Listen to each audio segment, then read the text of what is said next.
Thailand. Semua orang mengenal negara satu ini. Negara ini dulunya merupakan negara yang dipimpin oleh kerajaan diktator, berubah menjadi negara industri terbesar di Asia. Tentu menyimpan banyak cerita menarik dari negara ini. Thailand sendiri sejujurnya merupakan basis pariwisata paling berkelas di Asia, bahkan di dunia. Namun, banyak yang tak menyadari, di balik kemajuan negeri Gajah Putih ini, rupanya negeri ini adalah pusat kriminal terbesar di Asia. Sudah banyak cerita dari kasus yang menceritakan tentang kehidupan gelap negara pariwisata ini. Ini dia kisah misteri dari Thailand yang wajib Anda ketahui.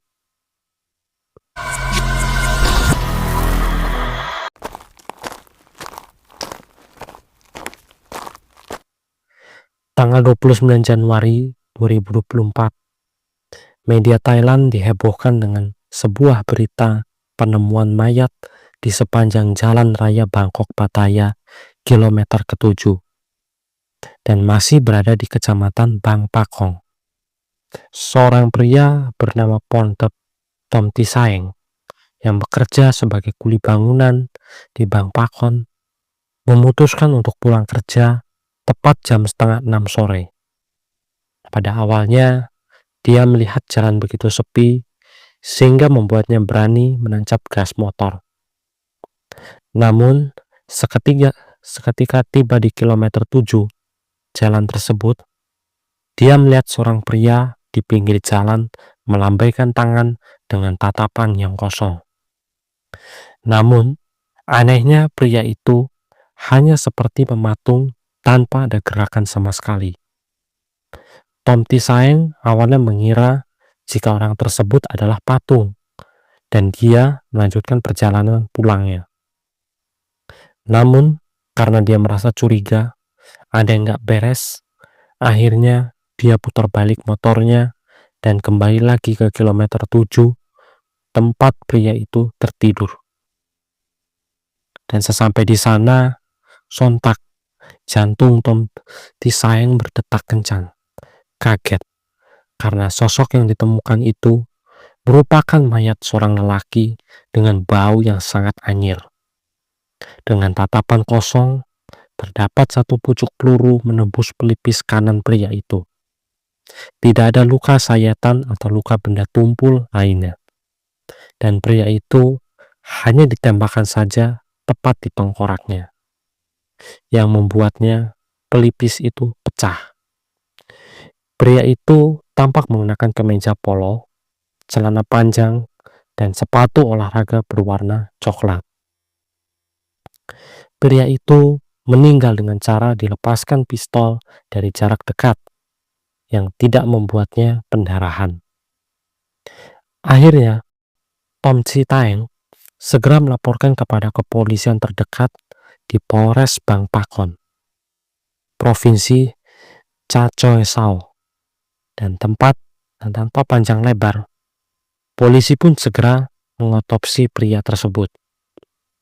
Pria tersebut tidak membawa kartu pengenal atau KTP, karena mungkin dompet dan HP tersebut dicuri oleh pelaku, dan hanya kunci motor yang berada di dalam pakaian pria itu.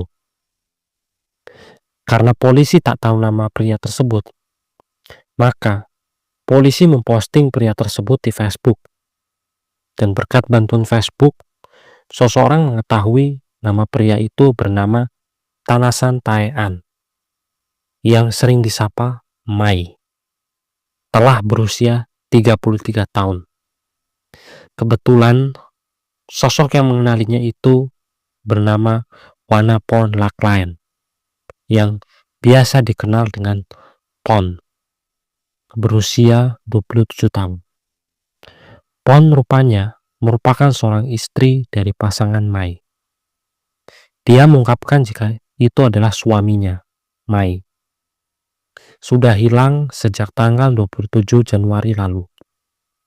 Mereka merupakan pasangan muda yang belum dikaruniai anak saat itu.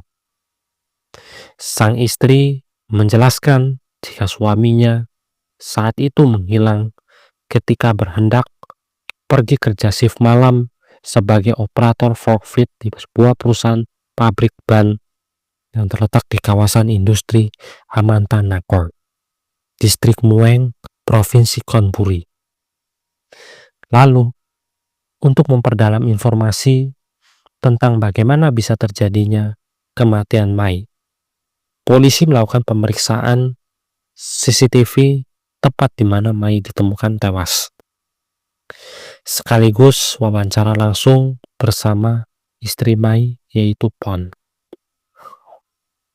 Pada malam tanggal 27 Januari 2024, Mai pamit berangkat kerja.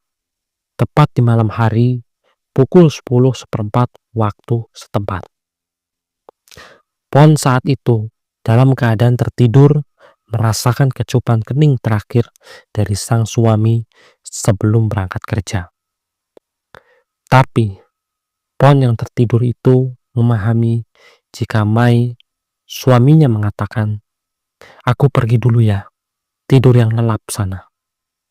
Tak lama kemudian, Mai pergi berangkat kerja. Dan Pon pun tidur hingga pagi hari. Pon terbangun jam 3:10 dini hari. Karena mengetahui adanya miss call berulang kali dari beberapa karyawan kantor atau rekan kerja Mai yang menyatakan jika hari ini Mai tak seperti biasanya. Mai akan berangkat kerja. Mai hari ini tidak berangkat kerja. Beberapa kali ditelepon, tak ada tanda yang diangkat sama sekali. Ini membuat Nong Pon, sang istri, kepanikan dan ketakutan.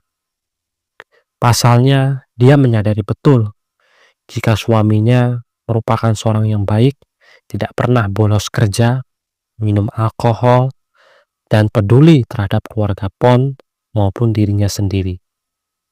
Dikagetkan dengan informasi kalau dia tahu-tahu mendadak hilang, tanpa kabar, tak tahu kemana. Lalu Pon mencoba menelepon Mai berulang kali. Tak ada satupun panggilan yang dijawab. Namun, anehnya tak lama kemudian, Mai mengirimkan spam di kolom chat. Jika dia mengatakan suatu hal yang dirasa tak beres.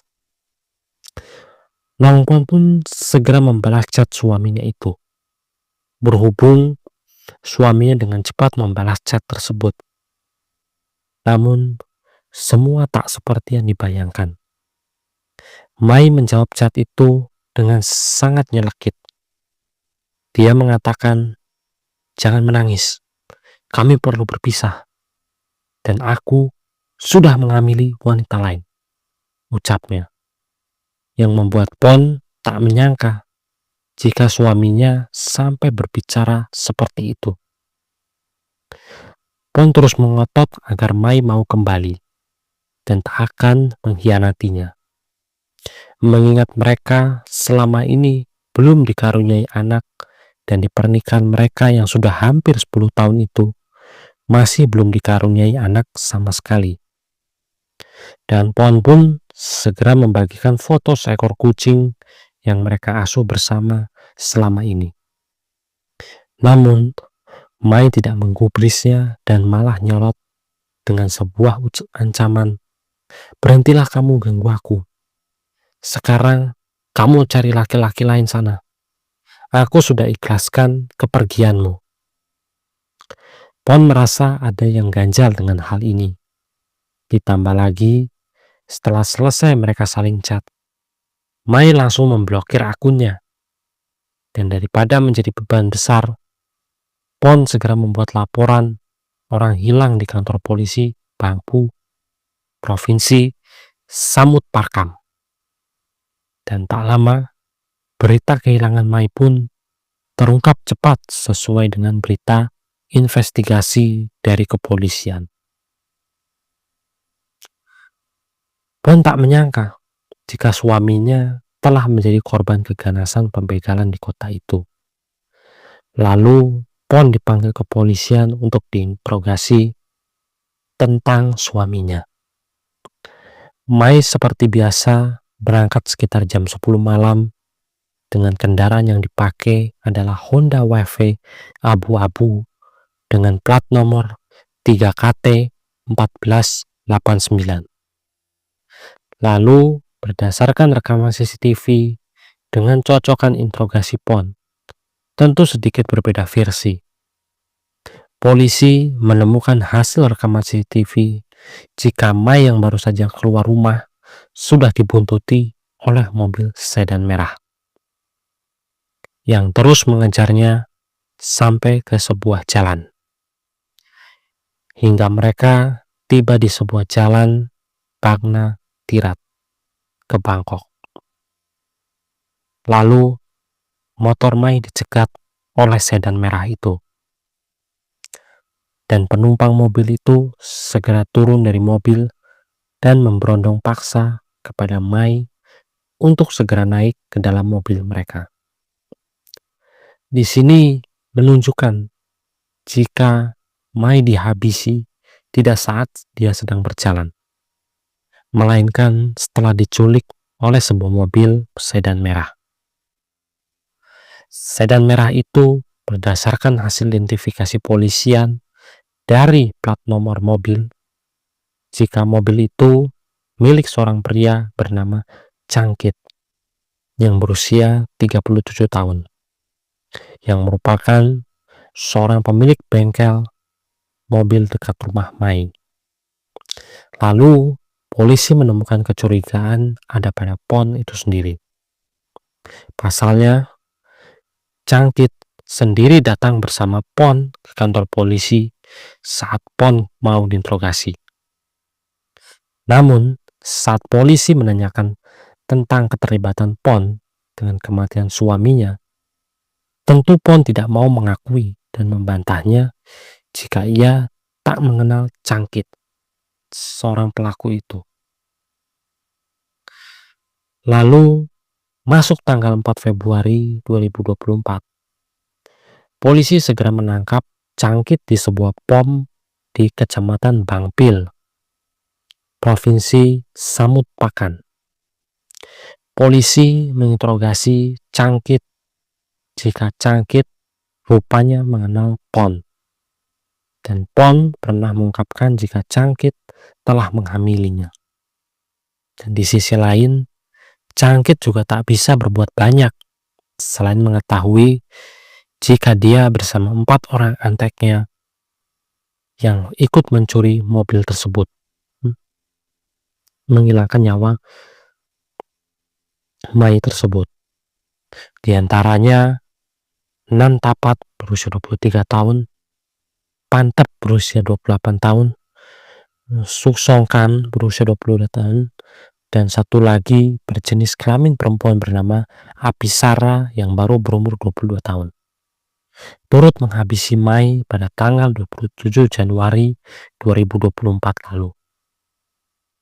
Di tanggal yang sama, pada tanggal 4 Februari, pukul 2 siang, Mai pun dimakamkan di pemakaman umum Cacoengsao. Di situ, pemakaman dihadiri dewan direksi, karyawan, dan juga para staf kantor turut hadir, termasuk istri Mai sendiri.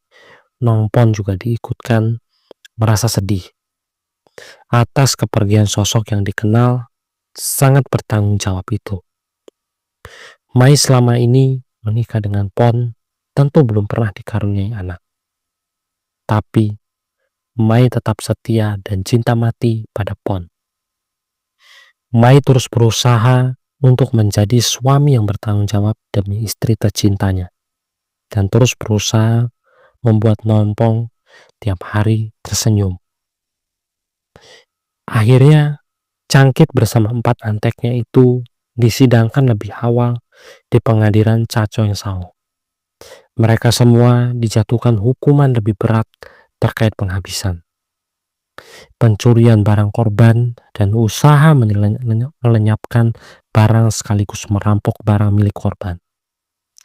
Namun, hingga saat ini, pengadilan masih belum bisa berapa lama mereka ditahan dan hukuman apa yang sebaiknya dijatuhkan, karena mereka masih menunggu keterangan lebih lanjut dari Nongpon. Karena Changkit sendiri berani bersaksi kalau selama ini Changkit dikabarkan sudah menyusun skenario terkait penghabisan suaminya sendiri. Dan konon Changkit sendiri mengakui jika Nongpon sempat menjadikan Changkit sebagai tempat curhat dikala Mai tak berada di rumah. Nongpon sering mengungkapkan kekecewaan terhadap Mai yang terkesan dingin dan kurang peduli dengan keluh kesah istri. Sehingga Pon sendiri sudah menghamili 2 orang laki-laki yang berbeda. Tentu ini akan menjadi informasi simpang siur, mana yang benar dan mana yang salah. Rencananya persidangan mereka akan diadakan bersama pada Agustus 2024 lalu. Namun entah kenapa sampai tahun 2025 belum ada juga disidangkan. Mungkin masih menunggu keterangan lebih lanjut, dan juga bapaknya banyaknya angka kriminal di Thailand juga membuat persidangan sementara waktu ditahan dulu dan tidak disusun secara sistematis siapa yang duluan dan siapa yang belakangan. Mengingat rasio kriminal di Thailand itu tinggi sekali, berbanding terbalik dengan jumlah penduduk mereka yang hanya 56 juta.